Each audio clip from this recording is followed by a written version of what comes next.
Hello and welcome to the Ross Cloud Podcast. I'm your host, Car.Ross Sr.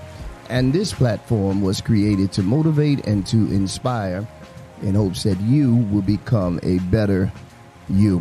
I'd like to give a shout out to everybody that's listening all over the world, especially right here in our home state of North Carolina. Stand up. Shout out to Greensboro, Winston-Salem, and surrounding areas. Definitely can't forget about the Queen City, Charlotte, North Carolina, Raleigh, North Carolina. Thank you guys for tuning in, and thank you to my Brussels, Belgium family. Thank you guys for tuning in and listening. And hey, you know, we've been shouting out Brittany Griner for the longest. Brittany Griner, and she is home. And we are definitely excited about that.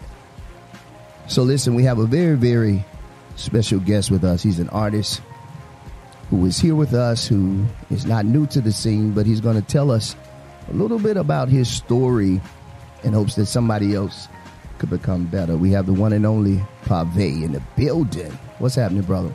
Yeah, how you doing, Ross Cloud? Hey, man, I'm doing wonderful, man. I appreciate you for coming in and being a part of the platform and coming in, and hopefully we can enlighten some people and help some people become better today, which is the premise of the story. So we'll go ahead and get started. Paveh, where you from, brother? I'm from Durham, North Carolina. Bull Town. Yeah, yes, Bull sir. City. Yes, sir. Yes, sir. Yeah, I'm from Durham, North Carolina. Yeah. East Durham, the village to be exact. Right on. Yeah, I know of Durham. Yeah. Yes, sir. So you got to be a solid brother if you're from Durham. Yeah. That's good stuff. Yeah. That's You got to good be a stuff. solid brother just to deal with the Ross Cloud environment. Shout out to Mike Anderson. Oh yeah, for sure, man. You know, he Giving always me the opportunity. Absolutely, man. He always he hit me up, which is great. He hits me up all the time whenever there's new budding and talent that's making some noise, doing some great things right here in our community. And yeah, man, this is cool, man. So let's go ahead and get started, man. Let's talk about you. Okay, let's How go. did you get into music first and foremost? Let's start. What school did you go to? All right, first and foremost, I'm going to answer the first question. Sure. How did I get into music? Yeah. Now, how did I get into music? Okay, I was born into music. My mother, she played the keyboard and played the piano, Yeah. also keyboard. And my father, he played the bass guitar player. I love it. And they came up in the small city of Bluefield, West Virginia. Okay. Yeah. And they met each other in a group, a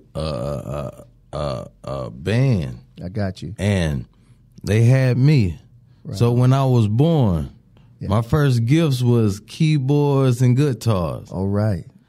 And my mother, she sing and play the piano, and my dad, he plays the guitar. Right on. So being that he plays the guitar, Yeah.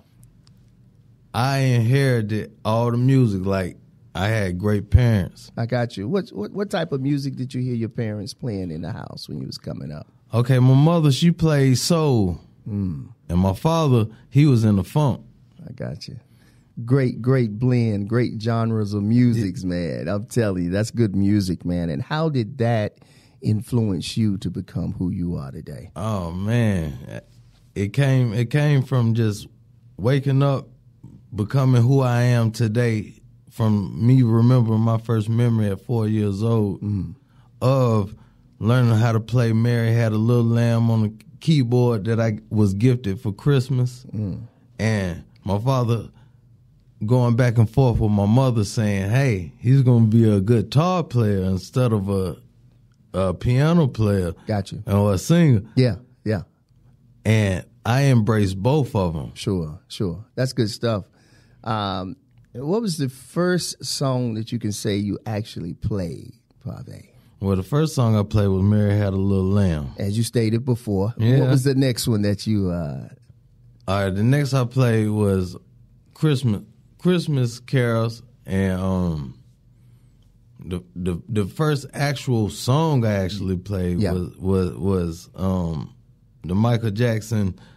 I seen Mother Kissing Santa. Oh, yeah, very familiar, very familiar. Yeah, so you play by ear then. Yeah, and my mother also played by ear. Oh, man, that's good stuff. And she still plays by ear to this day, and I still incorporate her in my music that I do now. I love that, man. So it's a family thing, family affair. My mother, my rest in peace to my dad. Okay. He passed. Okay. And my son, he actually is a big aspiring artist also. Awesome, YMG Jai. Okay, awesome, man. I think that's awesome, man. So when you got into music, so here you are, you're playing, you're learning how to play your first couple of songs, and because of the lineage that you come from, did it necessarily come easy, or was it some hardships along the way as you was going on this journey with your music? Let's talk about some of those hardships. Yeah. But focusing on you overcoming. Okay. Without divulging of too much information, you know what I'm saying? We can tell a little bit, you know what I'm saying? But not too much. But go ahead. Okay, so from the beginning, it was always my mother and father met each other through a band, and they got married, and they had me through wedlock. Sure. So when I embraced the music that they actually instilled in me, you know, it actually built me to want to be what they wanted to become. Sure. Because I seen the greatness in them. Yeah. And they never came to that for whatever reason. That'll be another interview. Sure. For sure. But they never came to that for whatever reason. Yeah. So after that, I inspired to be what I knew, because I felt the greatness inside of me. Absolutely. Just to come from that lineage. Yeah. So I inspired to be what they didn't become. Yeah. So the hardships which came was when me seeing where I'm trying to go, you know, just by them falling short of their glory or their dream from my vision. I got you. I have to overcome, so I can't do it like they do it. Nah, you gotta go a different way. Yeah, for sure. So when I went a different way, it was caught up in an era of, I grew up in the 90s era. Understand. So when I grew up in the era, it was hardcore rappers and all that. So I didn't actually take the guitar and the piano. I actually went into the hip hop. Gotcha. So when I went into hip hop, I still incorporated all in my hip hop that I came from that background. All those genres of music meshed together. And we've seen that before over and over again within hip hop, where you tap into James Brown, Aretha Franklin, the list goes on. Curtis Mayfield, all of those things just like that. So that's good that you were able to incorporate that. And we know that hip hop, you know, nowadays they're using country music too. So yeah, I'm country. And actually, my actual company is called So South. I love it. Okay, So South is SOSOUF. Gotcha. And it stands for Survivors of a Struggle, Official Unified Family. Great name. And even though it's so south as far as like southern, but it's not the SOUTH, it's SOUF. Gotcha. Like south. I understand. So it's the standing, I have people from all walks of life that actually is so south. Like my cousin, who's actually a part of the movie we're creating. Okay. He's so south. Everyone's so south. Survivors of a Struggle, Official Unified Family. Love it, man. Let's talk about your music, and then let's transition into the movie too. But let's go into your music and talk about how your music speaks to, I guess, maybe a generation of individuals who may not understand, but understand. How is your music going to reach the masses, and what do you think the effect that you would have on society on today with your music? Because I believe you have a message within your music. So go ahead, let's talk about it. All right, let's go, Ross Cloud. That's the big question. Come on. Right there. That's the big question right there. Yes, sir. All right, let me break it down for you real quick. Break it down, all right, brother. Now, how my music will impact future generations and present generations, and past generations who didn't get to achieve their presence into the vision. Now, what makes me different is I incorporate my son. He turns 15 December 17th. I love it. And he's been rapping since he was 2 years old. He came from the same lineage and the same teaching, but I had a different understanding. But I also have older people from the city of Durham, North Carolina, like Keith Summerall. He was the first big guy with a record deal. Love it. And he got signed by Big Daddy Kane over Jay-Z. Over Jay-Z. Keith Summerall. And he never got to achieve it. I understand. But now I incorporate the younger generation and the older generation that's above me. And I sit as being the median. I love it. And as I be the median, I connect the younger generation with the older generation that's above me. And we create a plethora of entertainment that can reach all events, all family functions, all aspects of life. I love that. I love that, man, that you're able to reach and get both, because we don't see a lot of that today. Never been done. Never been done. But the fact that you are going to create, you've created something that's going to bring the two together, that's so needed. That's so needed in our society, because all we have to do is just communicate. And that's it. Talk. And that's what we're really doing. We're communicating. That's all. Through the information of music and through the vibrations and energy of music. I love it. We're communicating from, and see, with the older of me, they're reaching older than them. So we're going from 18 to 80 in one genre. Yes, sir. I love it. I love it, man. Let's talk about your music. So let's talk about your music. And then we'll get into this project, the movie project that you guys are working on too. Excuse me. With your music, where can people find your music? And what are some of the titles of some of the songs that you have? Do you have anything on iTunes or anything like that? Yeah, I have a song called Party Tonight on all platforms. Okay. And it's me with an artist in Atlanta called Twerk D. Okay. And we're pushing that currently through all platforms. And yes, sir. you know, mostly I really go through just YouTube until I find who do I want to particularly I understand.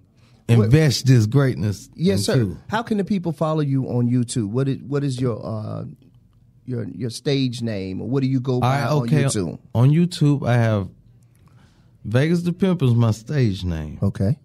And on YouTube, it's So South, SOSOUF INC. All right. So South Movement. Yes, sir. That So South Movement is the current music. Okay. But I have different platforms on YouTube. Sure. Yeah, tell them all. Yeah. YMG Jai on YouTube. Okay, and you got some videos too on there, some music videos, podcasts. I love it, man. And I also have So South TV. It was the very first actual vlog of the current state of the Vlads, the Say Cheeses, to the big platforms of hip hop. What's the name of your podcast? You gotta tell the folks. So South TV. So South TV. Yeah, I love it. Yeah, from nothing to everything. I love it, man. I love it. From nothing to everything. I love it, man. So how many tracks can they get on those platforms? How many tracks do you have on there? Well, we have limited tracks because we're coming in 2023. Gotcha. But we have probably about 18 tracks. Right on. But me personally, on record, I want to say that I have personally in my archives over 25,000 songs. Come on, brother. Come on, talk your stuff, brother. Talk your stuff. Yeah, I've been making the amazing happen. Absolutely, man. That's what it's all about, man. That drive and that consistency. How important is it for an individual to be consistent at their craft if they want to be successful? From your perspective. Okay. From your thoughts. And persistence, right? Yes, sir. We could speak on social media. You know, they say you have to have a consistent presence on social media. Yes, sir. To create a fan base. Yeah. And also, you have to come consistent with your craft to actually appease to the social media. Yes. But reality is, stay consistent with what feeds your soul to feel comfortable with what you're doing and be great at what you're doing, because you can't be great if you don't feel comfortable in it. I love it, man. I love it. So make sure y'all go out and support this brother right here. He's an amazing brother. As I'm getting to know him now, he is just an amazing individual. Now let's talk about your movie, this transition into what you're this movie that you guys are about to make. Without telling too much, I don't know where you are with trademarking and all that stuff. We don't want nobody to touch your stuff. We want to make sure that we protect you. But as much as you can talk about the project, let's talk a little bit about the project and what the project is actually about. Okay. Yeah, so the movie is called Snakes in the Garden. We've been creating this movie over time. Yeah. And it's greatness. It spans from Newark, New Jersey, all the way to Durham, North Carolina. And it inspires to show the movement from the perspective of people from different regions connecting together to put a platform together for artists, filmmakers. Yes, sir. Through a movie. Yeah. Through a movie. Not and community upliftment through a movie. Yes, sir. It's not. It's a machine. Yes, sir. It's not actually just a movie, and that's why the production has been taking the time it has. Yeah. So now, as we sit, we have a movie called Snakes in the Garden. It was wrote by Sylvester Watkins. Okay. And a producer in these streets. I love Kareem Witt. I love it. And also the director, Mike Anderson, is yes putting it. Here's what else I want to say. I remember seeing this on Instagram, and I think one of my dear friends, one of my schoolmates, is a part of this film. I'm not sure, but I'm gonna call his name. We went to school together. Good friend of mine. We actually had him on the platform here recently. I don't know if he's in it, but John Black. Yeah, John Black. He's doing his thing out here. Yeah, man. That's a dear friend of mine, man. Yeah, we John went to school Black together. Yeah, he's doing his thing. He's in multiple movies. Yes, he is. It man. was a pleasure, and I worked with him personally. Yeah. It was That's a good pleasure. stuff, man. When I heard you say that, I remember seeing Mike. I remember seeing John post something on Instagram not too long ago, because his grind is impeccable, man. Yeah, it is. And he's a good brother too, man. Solid brother, man. So yeah, definitely. That's such good news. That's such good news. That's such good news for to hear that too, and just the connect there. Snakes in the Garden. I can't wait till you guys actually finish that film. I'm looking forward to it, and I didn't even know Mike was directing this film. Yeah. Mike, he got his hands in a lot, though, right? Yeah, Mike's impeccable. He definitely has his hands in a lot. He's connected to good people. Yes, sir. Yes, and sir. definitely good people. Absolutely, man. This is such a this is good stuff, and just to hear you talk about this transition from music to going into this film. This is good stuff, man. Because I think sometimes as independent artists, sometimes it's tough. It's tough, and we don't necessarily get those platforms or the outlets we need in order for people to hear exactly what it is that we're doing. I'm going to say this to you personally, bro. I'm proud of you, man. I appreciate and I'm looking I'm proud of you. Man. I appreciate the opportunity. Right on, for sure, man. This is what this is all about, man. It doesn't matter if you're at the top of the echelon with me or at the bottom of the echelon with somebody. To be successful means you're carrying out your vision, you're carrying out your dream, and you're not quitting on it, man. which is a beautiful thing. So from me to you, man, I just want to tell you, brother, I'm proud of you. I'm looking forward to you doing something great and huge in the future. Yeah, stay tuned. Yeah, trust me, I'm going to keep my eyes locked. Trust me, I'm going to stay tapped in, man, to what you got going on. And because of the direct connect that we have with Anderson, man, this is going to be absolutely dope, man. Yeah. So I'm looking forward to it. Now let's talk about how can the folks follow you? How can the folks follow you, and how can they get in contact with you, brother? Okay. You can follow me on IG. Is Vegas the Pimp. VEGASDAPIMP. Vegas the Pimp. Yeah. IG. I like that name too. Yeah. It rings a bell. Yeah, because the pimp, they kind of take that sideways. Absolutely. But when I tell them what it means, it be right in sync. Well, tell the folks what it means right here. Power in my possession. I love it. Putting it in my pocket. I love it. Yes, I love it. Praying in the midst of problems. Come on, give it all to him, brother. Yeah. I love that, man. I love it. And again, man, before we close out, man, tell the folks how they can get any of your material and listen to your music before we close out. Yeah, we on all platforms. Just search for Vegas the Pimp. Search for Johnny Moon. Search for YMG Jai. Search for Malt Life, Malt City Gangsters, So South Records. So South Records, So South Records, So South Records. Hey, look, Malt City Gangster. Malt Life, though. Malt Life is the movement. Right on. More action, less talking, making a living together. I love it, man. Listen, I hope you guys have heard something on today that can help you become better. Listen, this is the Ross Cloud Podcast. Keep making it great and have a great day. Peace.